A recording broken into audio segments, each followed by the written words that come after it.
बोले सियावर रामचंद्र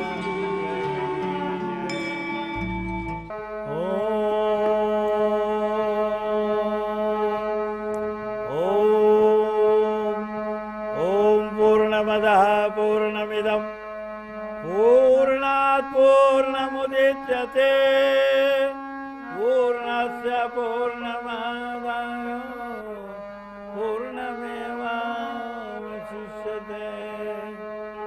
गुरुर्ब्रह्मा गुरुर्विष्णु गुरुर्देवो महेश्वरः गुरुर्साक्षात् परब्रह्म तस्मै श्री गुरुवे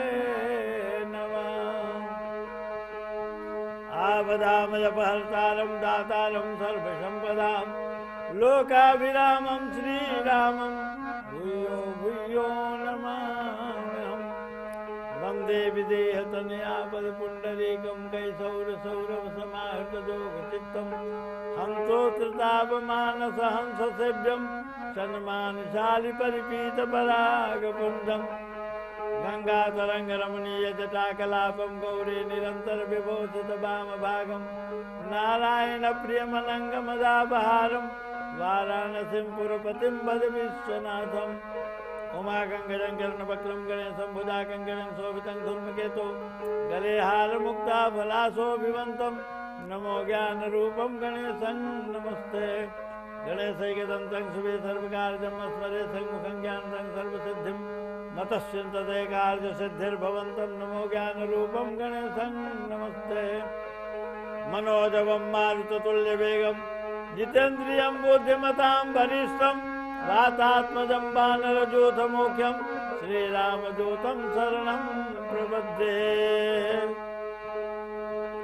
अपने अपने घर की सब काहू को पीर तुम्हें पीर सब घरन की धन्य धन्य रघुबीर। राम अमित गुण सागर था कि पावय कोई संतन जस कछु सुनऊं तुम्हें सुनाऊं सोई। बोली सियावर रामचंद्र की जय। परात परब्रह्म परमात्मा अखंड आनंद परमानंद अविचल अविनाशी श्री राम के शरणारविंदानुरागियों, आज 18वां दिन है। एक मास की कथा है तो महीने भर कथा चलेगा। हो गया महीने भर का दिन, जिस दिन हो गया था भगवान राम का, उसी तरह से एक महीने का प्रोग्राम है। तो आज 18वां दिन है। 18वें दिन आगे की कथा भगवान श्री राम, लक्ष्मण, सीता ये तीनों वन जाने की तैयारी में, वन जाने के लिए बलकल वस्त्र कैकेयी महारानी ने जिस समय भगवान राम को दे रही हैं तो हृदय से कैकेयी रो रही है। लेकिन क्या करे, विवशता थी। कैकेयी ने ही एक ऐसा, भगवान राम ने कहा था कि मैया तू ही कर सकती है, इसलिए कि कौशल्या नहीं कर सकती। कौशल्या जान गई है कि निज आयुध भुजचारी, चार भुजा से मेरे यहाँ प्रकट हुए थे, वही बाल रूप में प्रभु हैं। कौशल्या जी का ये नहीं हो सकता है कौशल्या से, इसलिए हे माँ सुमित्रा नहीं कर सकती है, तुम ही कर सकती हो। ये अजस की पिठारी तुम ही अपने माथे पर ले सकती हो, इसलिए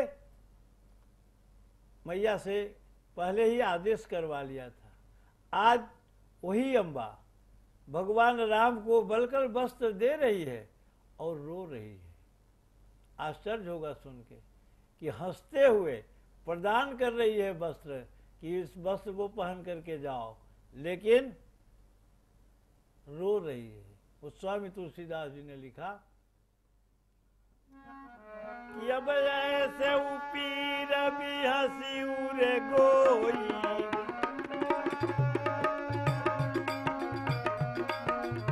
ऐसे उपीर भी हंसी उरे गोई, सुर नारी जीव प्रगट न रोई।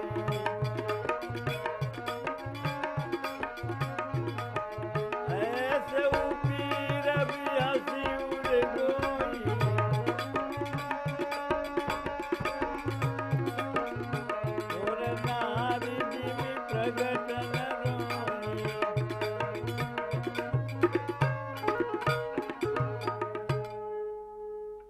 कैसे उपीर बिहसी उर्गोई, ऐसा हृदय में दुख है लेकिन बिहस रही है, हंस रही है, लेकिन कष्ट है बहुत कि आज राम ऐसे बेटा को मैं अपने हाथों से बलकल वस्त्र दे करके वन भेज रही हूँ। कैकेयी अम्बा अपने हृदय से रो रही हैं। किस तरह से रो रही है? गोस्वामी तुलसीदास जी ने लिखा कि किस तरह से रो रही है, जिससे चोर की स्त्री प्रकट रूप में नहीं रोती है, हृदय से तो रोती ही है। चोर पकड़ा जाता है या मरा जाता है, मर जाता है तो उसके लिए रोती है, लेकिन सामने नहीं रोती है, प्रकट रूप में नहीं रोती है। इसी तरह से कैकेयी महारानी प्रकट रूप में नहीं रो रही हैं, हृदय से रो रही है कि आज राम ऐसे बेटा को, कारण कि वही कैकेयी जिस समय मंथरा कह रही थी उस समय कही कि हम विधाता से मैं प्रार्थना करती हूँ, विधाता से ये हमारी प्रार्थना है। कैकेयी अम्बा की ये वाणी है। पूज्यपाद गोस्वामी तुलसीदास जी ने लिखा कि जो विधि दे जन्म करी छोऊ,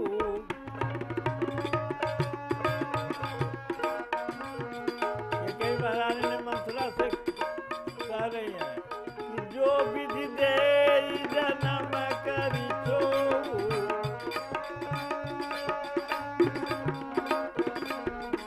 राहो राम सिय पूत पतो।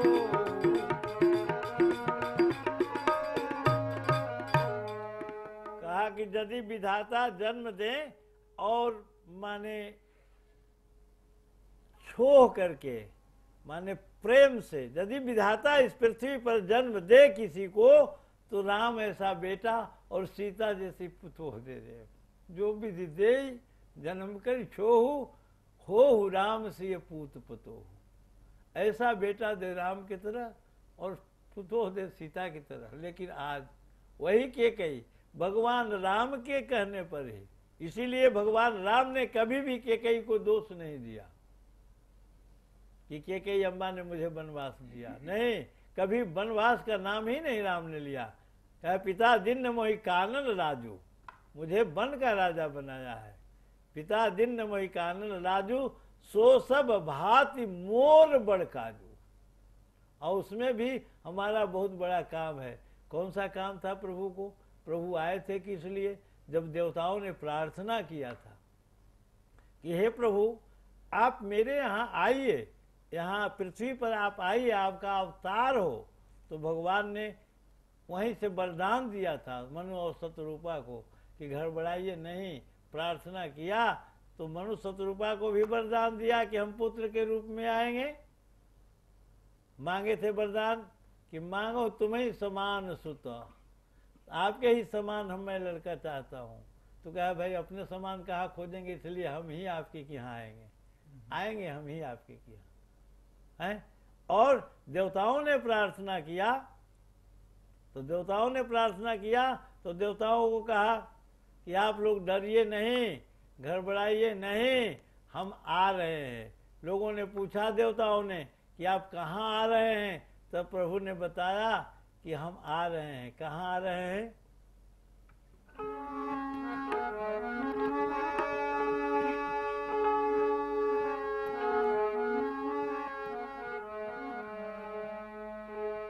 अरे जनि डर बहु मुनि सीध सुरेशा,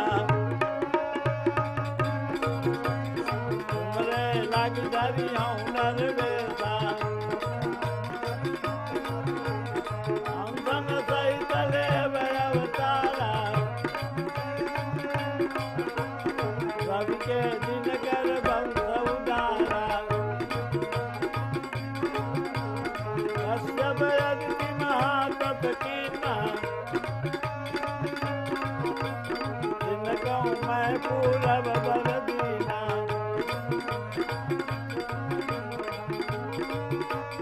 हे दशरथ कौशल्या रूपा, हे दशरथ कौशल्या रूपा। प्रगटे अवधपुरी नर भूपा, इनके गृह अवतरियम जाई।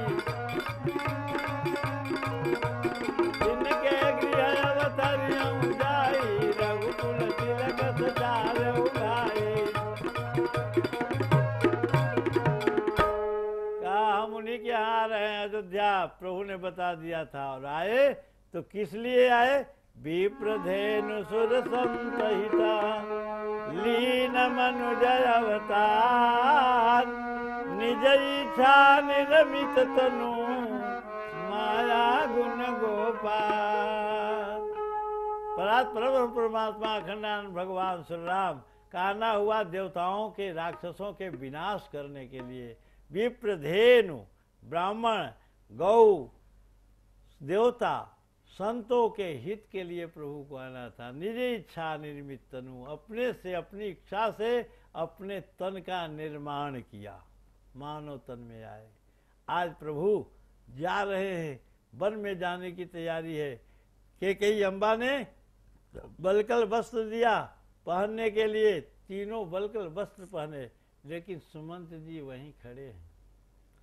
सुमंत जी को देख करके राजा दशरथ ने कहा कि 14 वर्ष का वनवास ये नहीं सह सकते हैं, इसलिए 14 वर्ष के लिए 14 लिखा हुआ है, तो तुम ऐसा करो कि इनको ले जाओ, पैदल नहीं जाएंगे।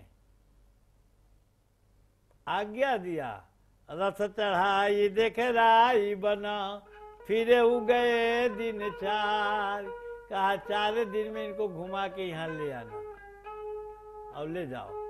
पहुंचा के 4 दिन में वन दिखा करके वनवास हो गया इनका, रथ पर बैठा करके और लेके चल आना। रथ पर तो प्रभु को बैठा दिया गया, लेकिन पूर्वासीन जब देखे कि प्रभु जा रहे हैं, अयोध्या अनाथ हो गई। अयोध्या के जितने बाल बच्चे बूढ़े जवान जितने थे सब प्रभु के साथ लग गए। प्रभु ने बहुत मना किया कि आप लोग लौट जाइए, हमारे साथ न जाइए, लेकिन उन लोगों ने नहीं माना। कहा नहीं, हम आपके बिना एक क्षण रह ही नहीं सकते हैं। इसलिए बालक वृद्ध जितने थे सब लोग साथ चल दिए। कुछ लोग रह गए, केवल रखवाली करने के लिए जो रखवाले थे रह गए, और बाकी ये सब लोग प्रभु के साथ लग गया। चलते चलते प्रथम वास तमसा भजऊ, प्रथम वास पहले प्रभु का तमसा तीर पर हुआ। वहां सब लोग सो गए। सब लोग रात्रि में जब सो गए, भगवान भी सोने के लिए थे। जब सब लोगों को देखा कि ये सारी प्रजा हमारी सो गई, प्रथम वास तमसा भयऊ, तमसा तीर पर जब ठहरे और देखे कि अब सब लोग सो गया, तो सुमंत जी को जगाया कि सुमंत जी जगिए। और तीनों बैठ गए, रथ पर बैठ गए। सुमंत जी को कहा कि ऐसे नहीं, खोज मारी करिया के उतार, खोज मारी करिया के उतार, सबई सोवत चले रघुनाथा, सबई सुधारी चले रघुनाथा। सब लोग सो गया और सोए में सब लोगों को छोड़ करके चले और कहे कि खोज मारी। खोज मारने का अर्थ है कि रास्ता से अलग हट करके इस रथ को चलाइए, जल्दी भागिए। जब लोग सब सुबह जगा, देखा कि रथ नहीं है, तो सब लोग चारों तरफ विह्वल होकर के राम राम कह के पुकारते हुए लाचार होकर के सब लोग लौट करके चले आए। और भगवान को सुमंत जी ले गए। कहाँ? गंगा के तट पर। वहाँ निषाद राज था। निषाद राज के यहाँ उसने कुश की साथरी बनाया, कुश के बिछौना बिछाया, और उस पर आनंद के साथ सीता महारानी लखन लाल जी आनंद के साथ उस पर अपना आराम विश्राम करने के लिए बैठे। लखन लाल जी पहरे पर हैं।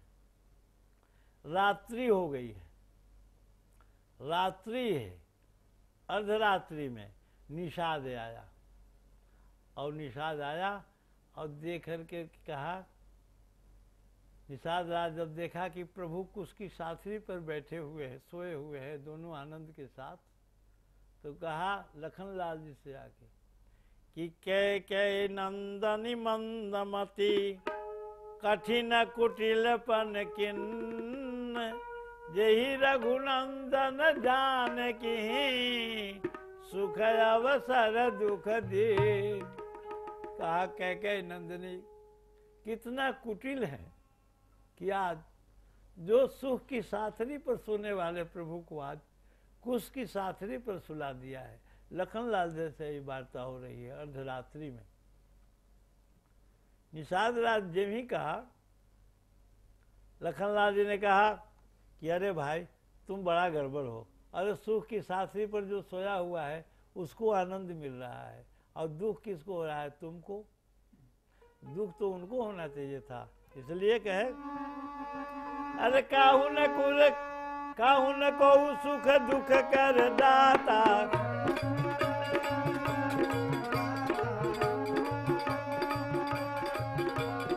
काहू न को सुख दुख कर दाता निज कृत कर्म भोग सुनु भ्राता निज कृत कर्म भोग सुनु भ्राता निज कृत कर्म भोग। का कोई सुख दुख देने वाला नहीं है। अपने कर्म के अनुसार ही मानव सुख दुख भोगता है। तो केवट ने निषाद ने कहा कि क्या राम ने कोई ऐसा अपराध कर दिया, राम ने कोई ऐसा काम किया जिससे इनको दुख मिल रहा है? कहा कि दुख इनको नहीं मिल रहा है। अब ये बताओ कि तुमने कोई ऐसा कार्य किया होगा तब तो तुमको दुख मिल रहा है। भगवान राम तो आनंद के साथ कुश की साथरी पर सोए हुए हैं। इनको तो पता नहीं चल रहा है कि हम पुष्प सज्जा पर है कि कुश की साथरी पर है। दुख किसको हो रहा है? तुमको हो रहा है। तो तुम्हारा कोई ऐसा कर्म का फल होगा जो तुमको दुख मिल रहा है। काहू न को सुख दुख कर दाता निज कृत कर्म भोग सुनु भ्राता। ये रामायण की गीता है। कहा कोई किसी को सुख दुख देने वाला नहीं है। निज कृत कर्म, अपने किए हुए कर्म का फल भोगना पड़ता है। तो प्रभु इसीलिए कर्म से आए हुए हैं कि दुख भोगने के लिए तो दुख भोग रहे हैं। और यदि तुम इनके प्रति ध्यान देते हो तो तुम भी दुख भोग रहे हो। दुख तो तुमको भी हो रहा है। रात्रि में बड़े आनंद के साथ बिताए प्रभु। और सुबह होते ही सुमंत जी को कहा कि सुमंत जी अब आप लौट जाइए। अब लौटिए आप, इसलिए कि यहाँ तक राजा दशरथ जी का राज है। अब यहाँ से वन का राज है। तो वन का राजा मैं बन गया हूँ। तो अब हमको नागरिक खोजना है। हम अपने मुताबिक नागरिक रखेंगे। इसलिए आप जाइए, लौटिए। सुमंत जी को जब लौटाने लगे तो लौटने का नाम लेते ही जितने घोड़े रथ में लगे हुए थे, हेरी हेरी ही नहीं, भगवान की राम की ओर देख करके सब रोने लगा। सब ही आने लगा, सब बोलने लगा, रोने लगा कि हम लोगों को लौटा रहे हैं। सुमंत जी ने कहा कि प्रभु राम, जिस समय आपको मैं रथ पर चढ़ा रहा था उस समय आपके पिताजी ने मुझे कुछ बात कही थी। उस बात को आप हमारा सुन लीजिए और उसको तो पालन कीजिए। 4 दिन कहे कि क्या कहे पिताजी? और तो पिताजी का ये आपका आदेश है, इसको पालन कीजिए। पिताजी ने कहे हैं कि जाओ सुमंत, लेकर के जाओ। राम तो सत्य संध हैं, दृढ़ व्रत वाले हैं। हो सकता है कि राम इस दृढ़ व्रत के पीछे न लौटें, 14 वर्ष पूरा करें, लेकिन तुम विनय करना, प्रार्थना करना मेरे तरफ से। राजा दशरथ जी कहते हैं हमारे तरफ से तुम प्रार्थना करना। और सुमंत जी प्रार्थना करते हैं, कहते हैं भगवान राम से कि आपके पिताजी ने कहा है कि अरे जो न फिरी धीर दो भाई, जो न फिरी धीर दो भाई, सत्य सांध दृढ़ व्रत रघुराई, सत्य सांध दृढ़ व्रत रघुराई।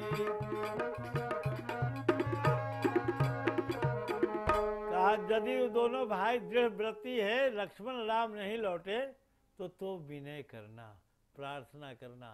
और कहे हैं कि तो तुम विनय करऊ कर जोरी, तो तुम विनय करऊ कर जोरी, फेरिए प्रभु मिथिलेश किशोरी। तो तुम विनय करऊ कर जोरी, फेरिए प्रभु मिथिलेश किशोरी।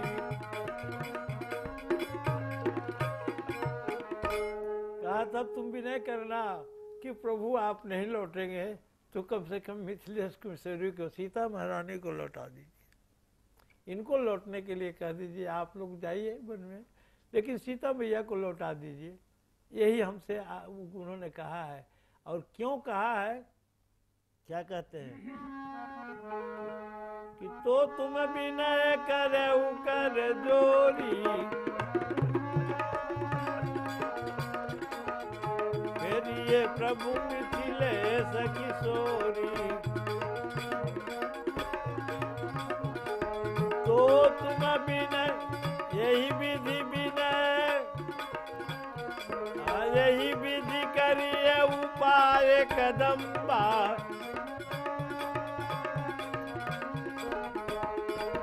यही विधि करिए उपाय कदम्बा, फिर तो होई प्राण अवलंबा। कहा इसी तरह से तुम उपाय करना कि कुछ उपाय ऐसा करना कि जिससे सीता महारानी लौट जाए तो हमारा प्राण कहीं बच जाए।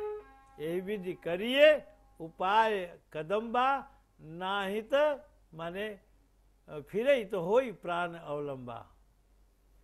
और नहीं, यदि नहीं लौटी सीता महारानी और लखनलाल जी राम जी नहीं लौटे, तब समझ लो कि इसका परिणाम बड़ा बुरा हो गया, खत्म हो जाएगा।